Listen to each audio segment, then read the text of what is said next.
Hi, Fremont family. I'm Jared Fisher again, and today we are reading 1 Corinthians chapter 2. The issue that Paul is facing in the first 4 chapters of this letter is division in this church that's caused by arrogance. And one key to understanding Paul's perspective here is to pay attention to his framework of 2 ages. First, there's what he calls this age. This is an age of foolishness, of arrogance, of tragedy, and evil. It's an age of spiritual darkness and oppression. We're each both trapped in it and building it. Alternatively, there's the coming new age. This is the new age of God's new creation, defined by grace and peace, saturated with the glory of Jesus. In this new age, there's no place for evil, either of humanity or the spiritual powers. It is God's kingdom. The 4 Gospels show Jesus both announcing and inaugurating this new age. So now, where we're at and where the Corinthian church was at, there's an overlap. This age, the dark one, is the one that we can see. And the new age of God's kingdom, it's invisible. But a day is coming, a day with Jesus' name on it, when this age will pass away and the new age of God's kingdom will be unveiled and will be all that remains. It's the age to come. The gospel is a message from God calling us into this hidden new age. In the context of today's reading, we could say that God has come with 3 gifts for us. There's the great work of Jesus, who made a way for us. There's the present and coming age of glory with Jesus enthroned at the center. And there's the news of all of this being carried to humanity. But these gifts are not enough.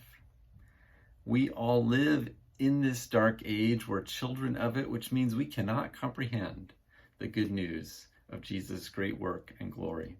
So there's a 4th gift, the Spirit and his power, which awakens us to begin to understand the good news and comprehend Christ's glory and trust the great work of Jesus on our behalf. Like Jesus explained to Nicodemus, we must be born again. And the local church then is a community that lives physically in this dying age, and existentially, ethically, consciously, relationally, as a part of the new age of Christ. This is the concept behind the line that Paul uses when he opens the letter to the church of God in Corinth.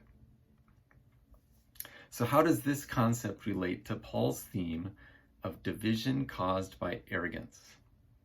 At the center of this age is me and my honor. But at the center of the coming age is Christ, who was crucified. Paul is saying that the most effective setting for the Spirit's continuing work among us is the way of the cross, unpersuasive, embarrassing weakness. In chapter 8 of this letter, Paul warns that knowledge puffs up and love builds up. It is good to read and to learn the scriptures, but we are each children. Intellectual knowledge of the Bible without God simultaneously forming our character creates an arrogant and judgmental church. The more we learn, the more tempting it is to assume that what I'm learning needs to also be the focus of my entire church community.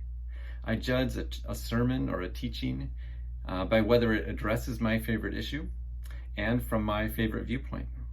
I tend to think that learning, even from the Bible, gives me a right to stand over you. None of us owns the gifts of God. None of us are the gatekeeper.